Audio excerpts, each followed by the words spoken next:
لما نسمع كلمة أصنام غالبا أول صورة هتيجي في دماغنا تماثيل قديمة، أحجار وأشكال منحوتة، زمن بعيد، حضارات انتهت من آلاف السنين، وكأن الأصنام دي كانت جزء من عصور قديمة وعدت. لكن لما نفكر شوية مع بعض يمكن نكتشف إنها لسه ما اختفتش. ومش كده وبس، ممكن نكتشف إننا لسه بنصنعها لحد النهاردة بنفسنا، بنصنع أصنام جديدة. يمكن الفرق بس إن الأصنام زمان كانت بتتصنع من الحجر، إنما دلوقتي ممكن تتصنع من حاجات تانية كتير، من اسم، من فكرة، رمز، شخص.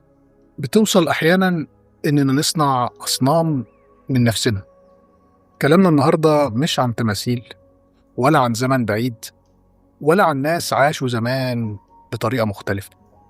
كلامنا عن زماننا، عن النهاردة، وعننا إحنا، وعن الإنسان بشكل عام، واحتياجه الدائم لشيء أكبر منه يتعلق بيه، يديله معنى، أمان، وانتماء، وإحساس بالثبات. وده في حد ذاته مش غريب، يمكن دي طبيعة بشرية. إنما المشكلة تبدأ لما الشيء أو الأشياء اللي بنختارها علشان تدينا معنى تكون ما تستحقش القيمة الكبيرة اللي في خيالنا، ومع ذلك نعظمها ونقدسها ونحولها لصنم، ومع الوقت تبدأ تتحكم فينا. كلمة صنم نفسها بتخلينا نفكر في شيء مادي ملموس، شيء واضح جدا، حاجة شكلها غريب والناس بتقف قدامها وتعبدها. لكن لو تعمقنا في الفكرة الأساسية هنلاقي الموضوع أوسع من كده بكتير. الصنم ممكن يكون أي شيء، أي شيء نديله قيمة أكبر من حجمه الحقيقي، أي شيء نخاف نسأل عنه، أو نرفض نسمع نقده، أو نحس بتهديد لو حد قرب منه. والغريب إن الصنم مش لازم يكون شيء سيء في الأصل، ممكن يكون شيء جميل وله قيمة ويستحق الاحترام. لكن في لحظة معينة بدل ما يفضل مجرد شيء في حياتنا يتحول لمحور للحياة نفسها. والفرق شعر بين تقدير واحترام شيء له قيمة وبين تقديسه وعبادته. الفرق شعر فعلا، لكن خطير. ناخد أمثلة بسيطة قبل ما ندخل في المهم. يعني مثلا الحب شيء جميل، والإعجاب شيء جميل، والانتماء شيء جميل. لكن تخيل لما الحب يتحول لعدم القدرة على رؤية أخطاء اللي بتحبه، والإعجاب بشخص يتحول لاعتقاد إن الشخص ده ما بيغلطش، والانتماء لمجموعة أو فكرة أو وطن يتحول لرفض أي شيء خارج المجموعة. هنا يمكن إحنا مش بس بنحب أو بنعجب أو بننتمي، إحنا رفعنا شيء لمكان أكبر من حجمه. وأوضح مثال على ده هو الأشخاص. في ميل غريب عند أغلب البشر إنهم ما يكتفوش بالإعجاب بحد، لازم يتحول لرمز، مع إضافة ألقاب رنانة قبل اسمه زي ملك وأسطورة ونجم. الشخص ده ممكن يكون فنان، لاعب، شخصية عامة، قائد، زعيم، أي حد له تأثير. أو في قبل اسمه الحاجات اللي زي فضيلة وسماحة وفخامة وسمو ومعالي. في البداية نعجب بموهبته، بشغله، بفكرة قالها، بإنجاز عمل. لحد هنا تمام، طبيعي، مفيش مشكلة. لكن مع الوقت تبدأ مرحلة التحول، التقديس، وننسى إن الشخص ده مجرد إنسان. فبدل ما نقول الشخص ده عمل شيء عظيم، نبدأ نقول الشخص ده عظيم. والفرق كبير، لأن قد يكون الفعل عظيم، والفكرة ممكن تكون مميزة، والإنجاز ملهم، بس في الأول وفي الآخر اللي عمله إنسان عنده نقاط قوة وعنده نقاط ضعف، وعنده أوقات يصيب فيها وأوقات ممكن يغلط. إنما حالة التقديس اللي بنصنعها للشخص ده بتخلينا نرفض من الأساس إنه ممكن يغلط. ولما يغلط، لأنه طبيعي يغلط أو يعمل حاجة ما تعجبناش، أو نكتشف مثلا إن الإعجاب من أوله كان مبني على كذبة أو خدعة، نطنش، نصهين، نعمل مش واخدين بالنا، أو نكابر ونبرر، أو نقلب الحقائق ونقول على الغلط اللي عمله صح. ما هو مش معقول برضه نعترف إن الصنم بتاعنا بيغلط. وده مش بيحصل بس مع المشاهير، ممكن يحصل مع أي شخص في حياته.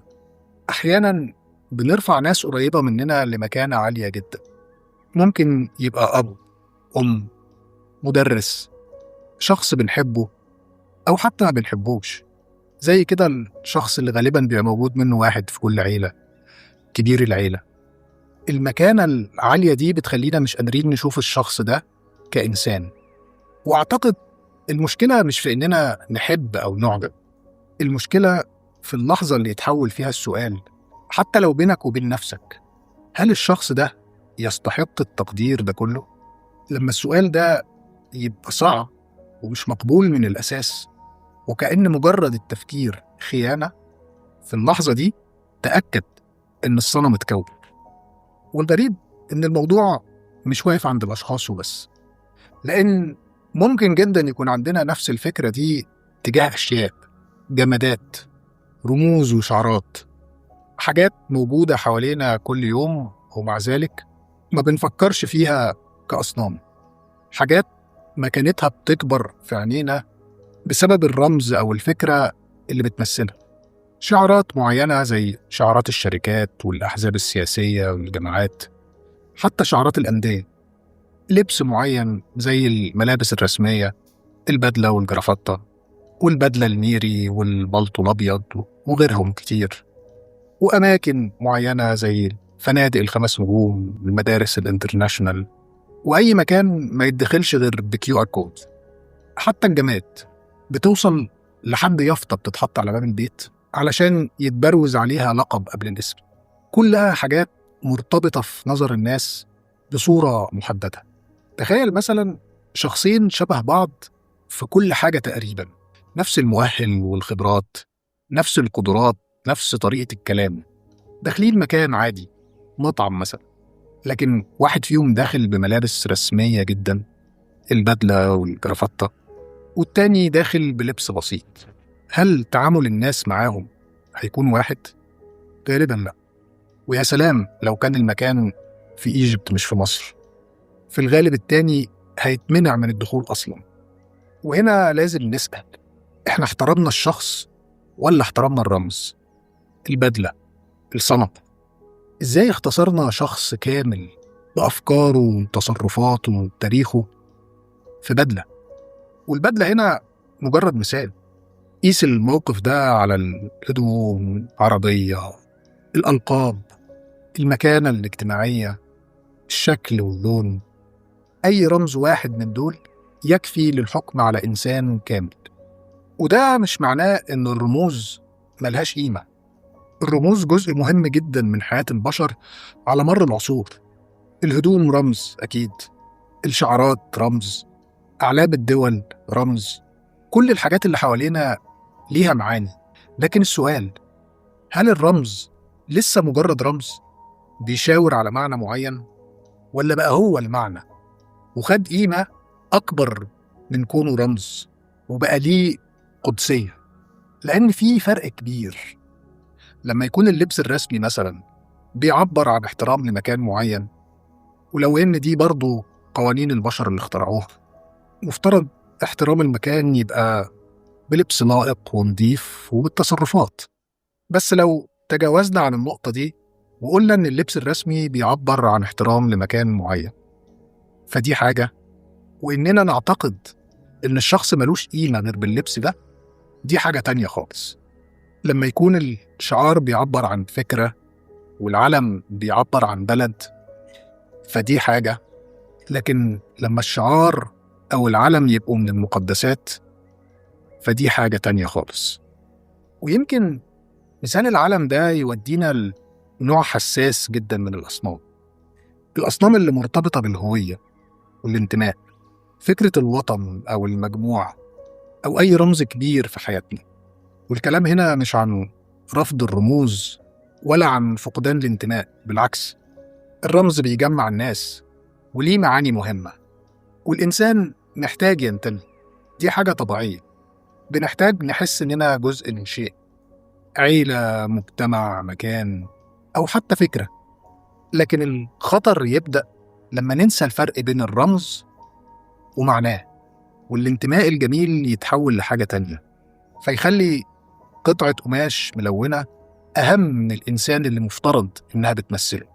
ندافع عن الاسم أو الرمز وننسى أصل الفكرة، فكرة الوطن. ندافع عن المجموعة قبل ما نسأل إذا كانت على حق أو لأ، فنوصل لإننا نبقى مشغولين بتقديس الصورة وننسى المعنى اللي وراها. وممكن نشوف ده في الرياضة كمان. حب فريق معين مفترض يبقى شيء جميل، ذكريات ومشاعر ولحظات مشتركة مع الأصحاب، لكن أحيانا يتحول الفريق من مجرد فريق بنحبه لمحور مهم من محاور الحياة، انتقاده مرفوض وخسارته مرفوضة، ومتابعته تبقى أولوية عن حاجات تانية كتير أهم، لدرجة إننا نصحى الساعة 4 الفجر عشان نتابعه، مع إننا مش بنعرف نصحى الفجر عشان نصلي. صنم يعني، مش مجرد تعبير مجازي. ونروح لنوع مختلف من الأصنام اللي ما بتتشافش، بتكون موجودة جوه طريقة تفكيرنا، في الأفكار وفي الموروثات وفي الحاجات اللي تعودنا عليها. وأعتقد إن ده من أصعب أنواع الأصنام، لأن الصنم لو متشاف ممكن يبقى أسهل إننا نلاحظه فنبتدي نسأل عنه، لكن الفكرة اللي جوانا وعايشين بيها من سنين بتكون أصعب حاجة نراجعها. إحنا ما بنتولدش شايلين كل أفكارنا معانا، في أفكار بتيجي من الأهل، من المجتمع، من البيئة اللي حوالينا ومن الزمن اللي عايشين فيه، وده شيء طبيعي. إحنا كلنا بنتعلم من اللي حوالينا، لكن المشكلة لما نورث فكرة ونعملها كأنها حقيقة مقدسة لا تقبل السؤال. الصنم هنا اسمه إحنا لقينا أهلنا بيعملوا كده. وفي نوع تاني من الأصنام، وغالبا هو أقرب صنم لينا كلنا، مش شخص ولا شيء ولا فكرة، لكن الصورة اللي صنعناها عن نفسنا، الصورة اللي بتقول أنا ما بغلطش، أنا فاهم كل حاجة ومش محتاج أراجع نفسي.